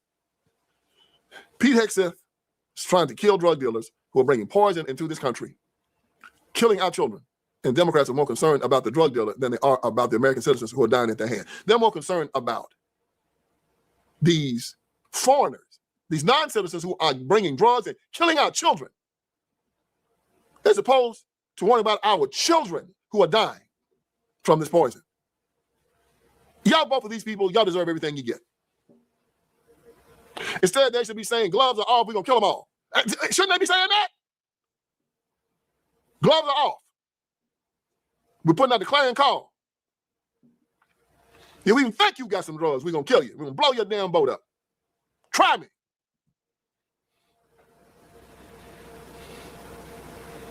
And if some of you surviving in the water, we're going to send some helicopters to shoot you while you're in it.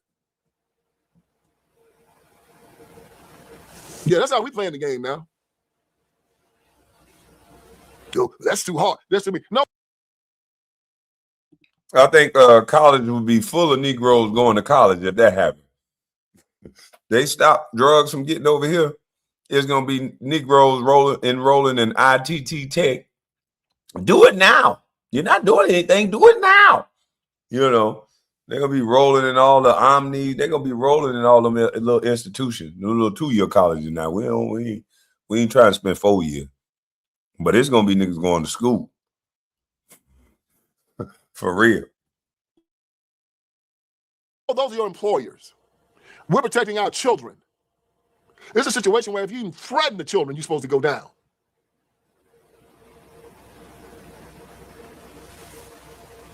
So let's make this clear. The Democratic Party is the party of the drug cartel. The Democratic Party supports drug dealers. The Democratic Party supports selling drugs to our children.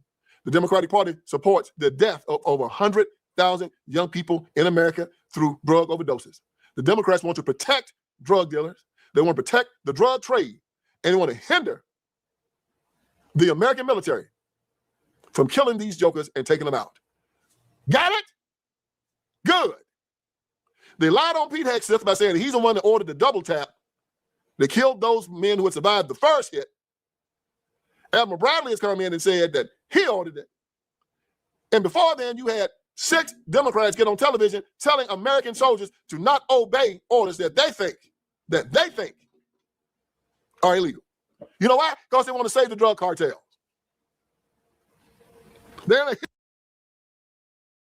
Goodness gracious, boy. That's interesting, though. They going out of their way for them cartel. That is crazy. They are going out of their way for these people.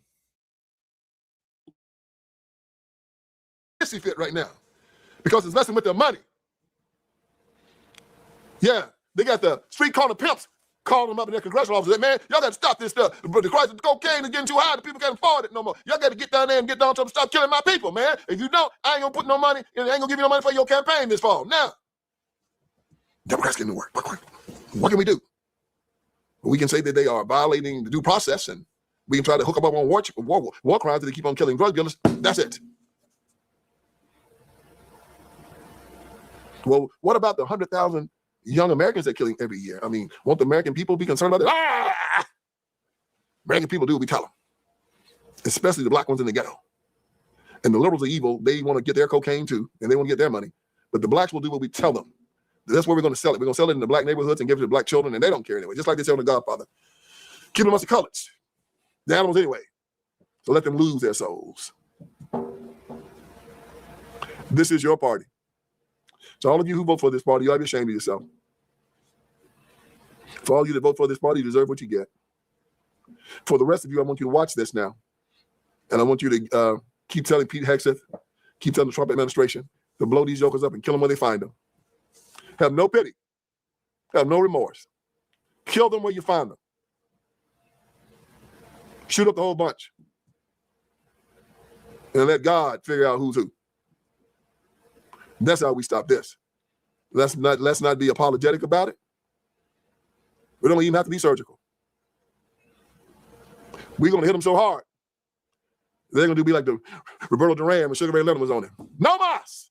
No mas. That's how you stop this. The question becomes one and one only. Do we have the nerve to do it? Or are we going to go back into our little corner and say we have to play right while they're hitting us with low blows, while they're hitting us with sticks and bricks and rocks, and you still try to fight the Queensberry rules of boxing? And this guy got a buzzsaw coming at you with it. And you think you can win that fight? You're dead already. You better be willing to fight and better use the same tactics as your opponents. If not, you're a dead man. And I'm going to keep bringing you this message because I'm here to wake you up. And I hope I did you some good here today. So join me again for another edition of the Vince Everett Ellison Show. Man, salute to that, brother. Same bird, different wing.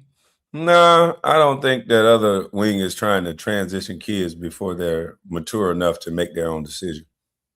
I know we all keep saying that. It's the same party. Certain aspects, yeah, but it's only one party that's doing a lot of things that's a little bit awkward, to say the least.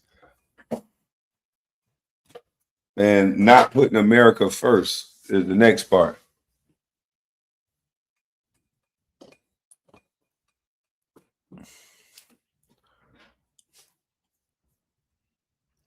It said, wake up, Negro, get in line.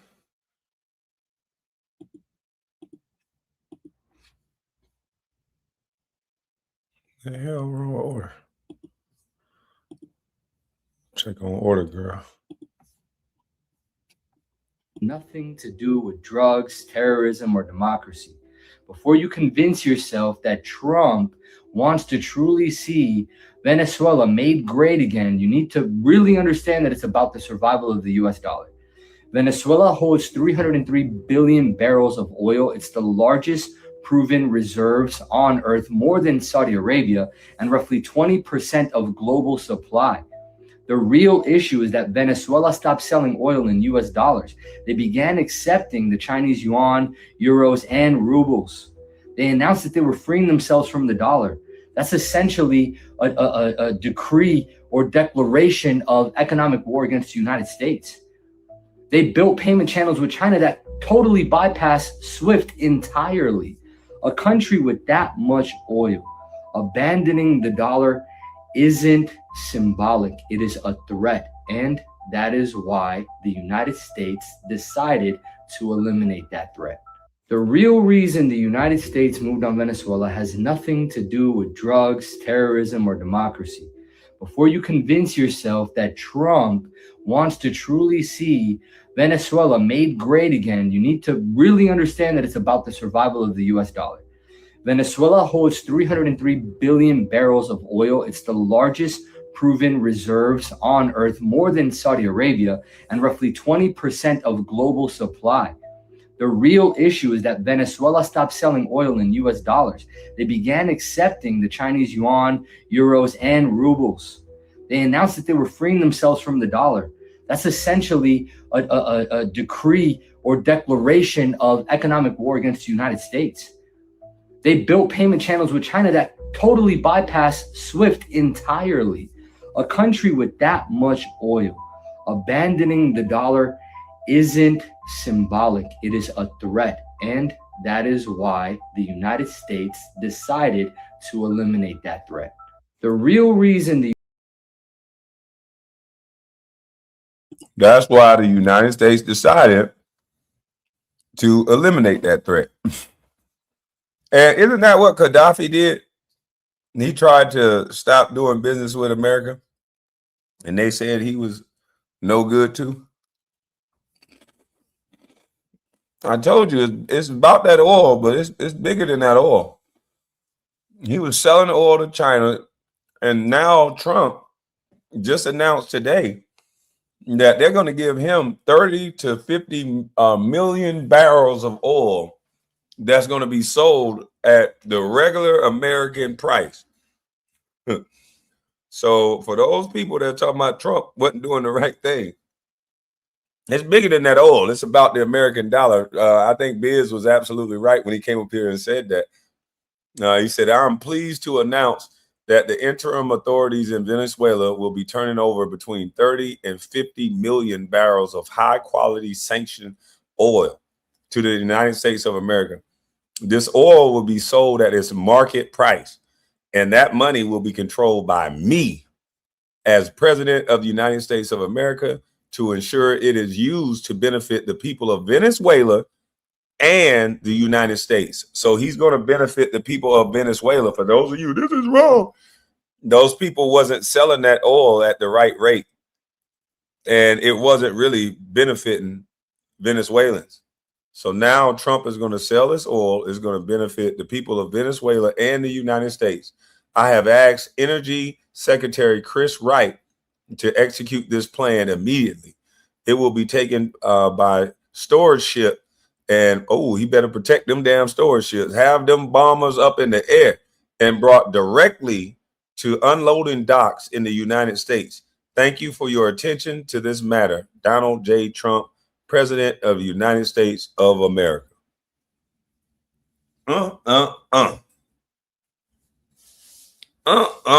We about to get 30 to 50 million barrels of oil coming over to the United States immediately. That is amazing, because that was affecting the American dollar. Biz talking about boss. Yeah, cooking. We went over there for that. Yeah, but this just saved America, man. China was waging war on America. They done found a way to come into our region and get Venezuela to sell them oil for the yen and things like that, not the American dollar. They circumvented us all the way out. So shit, Trump like, oh no, being the businessman that he is, oh no, player. Oh no, player, what you doing? You know that's messing up. You know that's messing with American money, right? They were like, I know Trump. No, player, I don't think you understand. You know that's messing with American money, right?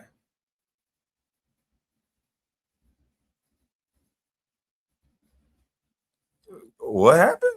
Kamala Harris mega church pastor Jamal Bryant caught in explosive white. What?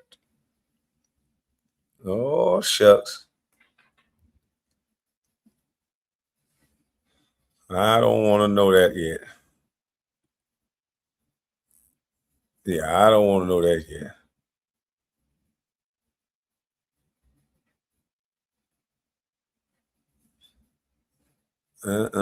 Hell no. I don't want to know.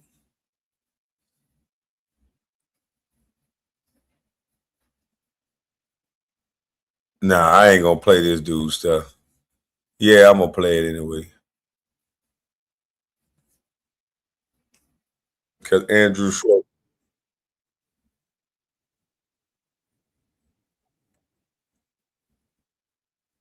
Because Andrew Schwartz went off on Charlemagne. Let me put up an overlay. Schultz. I believe Donald Trump's doing everything that he's doing in the best interest of the future of the United States. Let's get back to the video. No, hold on a second. Hold on. He ran on draining the swamp. Yes. That's his biggest fucking platform. That is true. Drain the swamp. He's adding acres to the swamp. He's importing alligators. He's doing whatever the fuck. I mean, this is the biggest swamp you've ever seen. I would disagree because I think that I would disagree on what the swamp is. So what is the swamp? The swamp is Diddy's chest after a night. I keep say something like that. We shoot, baby. I guess the idea. I thought the swamp was like permanent government. I thought the swamp were these people that were the quote unquote deep state, like the people that were making decisions without the behest of the American people. But that's being what I thought funded by corporate entities. And corporate money that you can't see. So technically, they're the biggest swamp. He's basically they're not listening to Congress. He got rid of the swamp and he goes, "It's just me now." So if you want, exactly right. which we should also disagree with. Yes, they're not listening. They're not listening to Congress. Yeah. They're not following the Constitution. They are the swamp. But I think, unfortunately, people like, and I'm not saying that you're wrong to have these feelings. I think a lot of people have these feelings, but they have such a hard-on for Trump that they don't just go, hey, the system itself needs reform, and we should use this as an example, along with examples that past Republicans and Democrats have done, to reform it all. I want that, but I also just simply want an elected official who follows the Constitution. Right. By the way, clearly you can do corruption in the guidelines of the Constitution. Unfortunately, we've been seeing people do that forever. But this is the person that's just saying fuck the Constitution. I don't want to turn on my Sunday morning news and see a president say he doesn't know if he has to uphold the Constitution. Yeah, I should. Even given those numbers that you're talking about, don't you need to uphold the Constitution of the United States as president? I don't know. I have to respond by saying again, I have brilliant lawyers that work for me. And they are going to obviously follow what the Supreme Court said. What you said is not what I heard the Supreme Court said. They have a different interpretation. Sorry, suspend habeas, whatchamacallit? Habeas corpus. Yeah. Yes. And this is the thing about, and I don't want to seem like I'm defending because habeas corpus it's basically the right to hold somebody without charging them, right. Which unfortunately throughout American history, we have done. FDR did it with the internment camps during World War II. Lincoln did it during the Civil War. If you like watching videos like this one, like and subscribe. We'd really appreciate it. Let's get back to the video. It is like fundamental. Upholding habeas corpus is fundamental to the American identity. We cannot hold you without charging with you. Once we do that, it's a tyrannical dictatorship. So I 100% agree with that.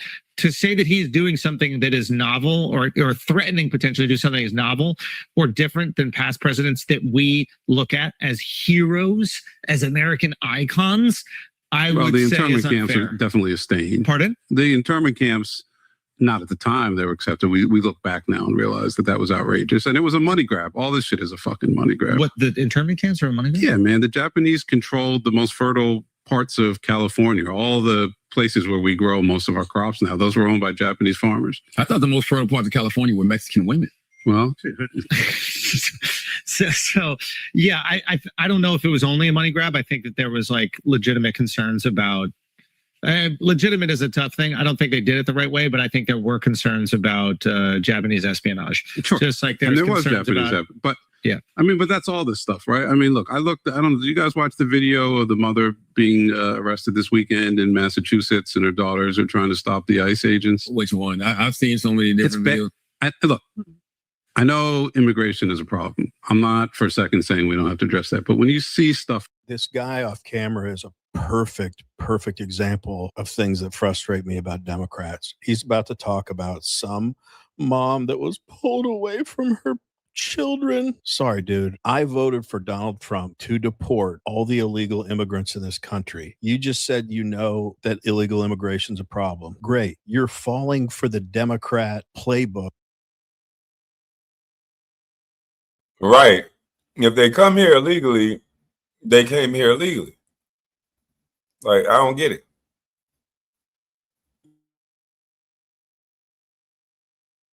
Of putting a couple stories out there that tug on your heartstrings and make ICE look like the big mean people, and you suddenly forget that this mother that you're so upset about broke the law by coming into our country, and her kids can go with her when they're deported. I don't care, man. It's not that I'm not empathetic. I'm sure they have hard lives, but Joe Biden's administration created a crisis. I genuinely do believe it's an invasion, and I believe the Alien Enemies Act does apply, even though I don't think the Supreme Court agrees with me. But everything this guy's saying, like he didn't drain the swamp, it's all a money grab. What money grabs has Trump made? What are you talking about? He doesn't take a presidential salary. He's the only president in history after his first term to come out less wealthy than he went in. This guy is acting like Trump's a monster. He has true Trump derangement syndrome. It's so stupid. Anyway, let's wrap up. Like, yeah, that's a fact, because the rest of them, they go in and they come out richer than a mother trucker. Ilya Omar had like 75. She was like a thousandaire. And now she's like at $30 million. So, yeah, these people enrich themselves in office. that. Yeah, it's heartbreaking. We're emotional I'm people. like, these, you say, who were the Nazi guards? Who were the fucking slave catchers tracking down slaves? Yeah, I wouldn't compare it to that at all. Man, when you're ripping, it's got to start somewhere. You're ripping mothers away from their kids. I think you do a disservice to what Jews experienced during Nazi saying Germany. that as a Jew. And I think you're like half. And then I think half of me says it. Then. I think that you're doing a disservice to what slaves experienced. But what Shara says is true. It didn't. Yes, the first day in 1938 or whatever, it looked like this. Yeah. And then not enough people said stuff, and it escalated and escalated and escalated, and then you got where you're going. I saw a mom who took her two sons who had been going through the process of getting their papers, and they were going to the regular, I guess, check-ins or whatever that they have to do. Yeah. Snatched the two sons up. Yeah. Listen, we got to do something, but we have the money to do it a different way. Is what I'm saying. Yes, it is heartbreaking. There's no question it is heartbreaking. You could make the argument, or they would make the argument, that these people are here illegally. They're breaking the law being here, whereas simply being Jewish in Germany in the late 1930s. Yeah, that's a real comparison. The Holocaust and Japanese internment camps and deporting people that are here illegal in our country. Yeah, that's going to serve you well, that comparison, buddy. But we want to hear from you. What do you guys think about this conversation between Andrew Schultz and Charlemagne and this left-wing?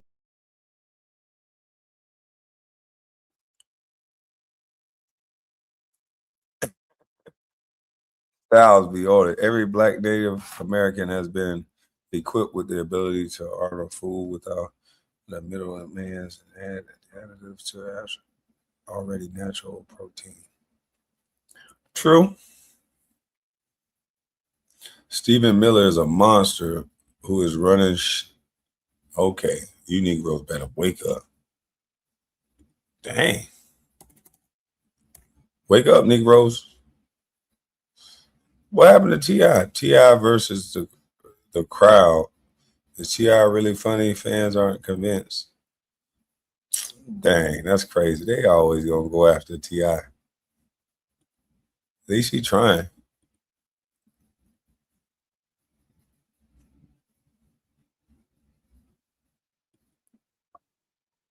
All right. So we got this just came on Fox. I'm giving y'all the news y'all can use, man. God dang, he look like Count Dracula. I want to suck your blood.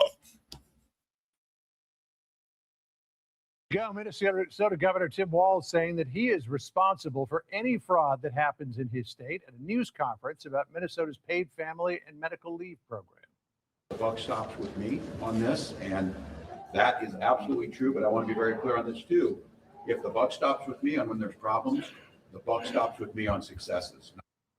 Walz is facing growing calls to resign over the scandal in his state, a day after he announced he was dropping his re-election campaign. Alexis McAdams is live. She's been watching all of this from Minnesota. She's in St. Paul with more. Hi, Alexis. Hi, John. It's cold here in Minnesota, but the White House is trying to turn up the heat here on Governor Tim Walz as they're looking into lots of allegations of fraud across the state. Yesterday, Tim Walz said he was going to take questions. He ended up just kind of reading a statement about why he was not going to run for re-election. But it comes as Republicans in D.C., John, say they have worked on a subpoena and they want Walz to come testify about what he knew and when he knew it about the fraud. I think Governor Walz abruptly resigning or dropping out of the governor's race, I think that is an admission of guilt to the average American. He's going to be given due process. We do expect him to be in the House Oversight Committee. He will receive a subpoena. We've invited him to attend. We're following the normal process for issuing a subpoena, one which will win in court.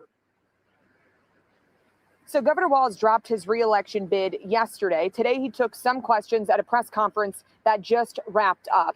He told the press that he should also get credit for the good things he's done in the state of Minnesota, not just the blame, but that's just not how it works sometimes in politics, right, John? So he's also calling himself the most transparent governor in Minnesota's history, saying he held more press conferences, rather, than anybody who had the job before him. The main thing he wanted to get across to the media was that President Trump is trying to weaponize these fraud cases, and then said he talked. Oh, man, get out of here, buddy. Tampon Tim, just leave already. We don't want to hear you complaining on the way out the door. He got to blame Trump one more time before he leaves.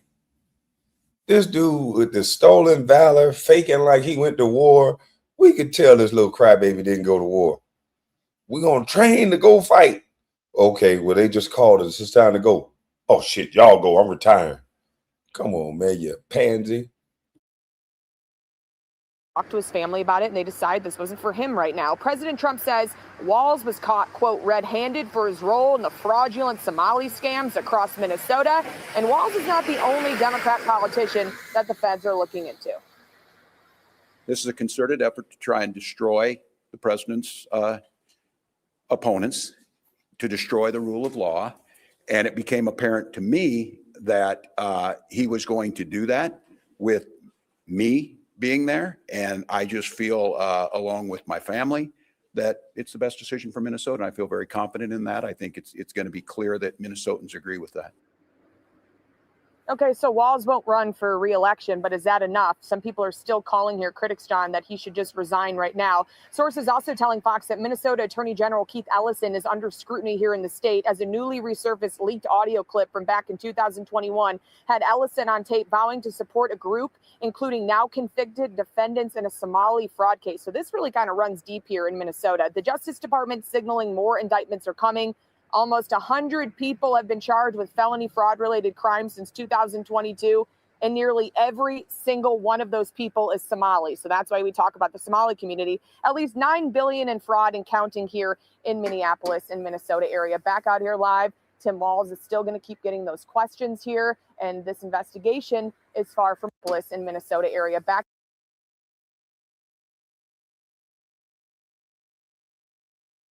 Look at that chart. They wonder why they're talking about Somalia. Is he trying to make it a racist thing? These racist Trump and racists coming after a whole community. It looked like damn near the whole community. Look how many people are Somalis. Ilya Omar, I think you led the charge in this, in my opinion. She was a thousandaire. She worth like 30 million. This is crazy. Damn, this make me want to identify as Somali. Not right now, the block is hot, but before this.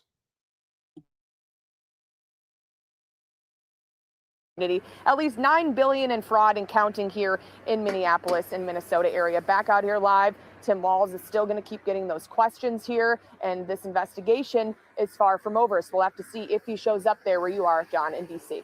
All right, $9 billion in fraud. We'll see if he can hang in. I know. All right, Alexis McAdams for us. Alexis, thank you. Sandra? John Mark Johnson is Minnesota's Republican Senate Minority Leader and joins us now. Welcome to you, Minority Leader. What is your message following Tim Walz's words there? Where is this going next? Yeah, so the governor, by saying he's not going to be running for a governor again in the next term, I mean, that does nothing. It changes nothing. He has not taken the accountability for what's going on within the agencies. If the buck really stops there, he needs to make sure he's taking the bold steps of taking those folks who are responsible within his agency, doing the firings, holding people accountable. But for 8 years now, we have not seen him hold one person accountable in Minnesota state government. He could have done this early on. He could have held people accountable early on, and we would have saved taxpayers billions of dollars in this state. So he really needs to take hold of this situation real quick. It's a stunning downfall for a man who is pretty close to the national stage just not so long ago. Yeah, it reminds you of Icarus, right? He flew a little too close to the sun there and exposed his big weaknesses. Minnesota has known that this stuff has been going on under the radar. Unfortunately, the media here in the state of Minnesota wouldn't report on that. It took a national spotlight to really bring these issues up. And all of a sudden we had federal cases prosecuting the fraud going on here. We've had the ability to get the message out, especially in the last month. And that has really clipped his wings and now exposed him for what he is. Okay. Love the Minnesota accent there, by the way. This is a bit from Governor Walz just a few moments ago when he was speaking. Listen. This is a decision that I make and make with my family. And certainly I think, as I said, it's the right decision. I'll note, I think it's appropriate we're here today. The war that's being waged against Minnesota, you're seeing it. We have a ridiculous surge of apparently 2,000 people not coordinating with us that are for a show of the cameras. It still seems like he's blaming others for his downfall. This is Caroline Leavitt, the White House press secretary, calling him out as he's speaking about the probe there. Listen.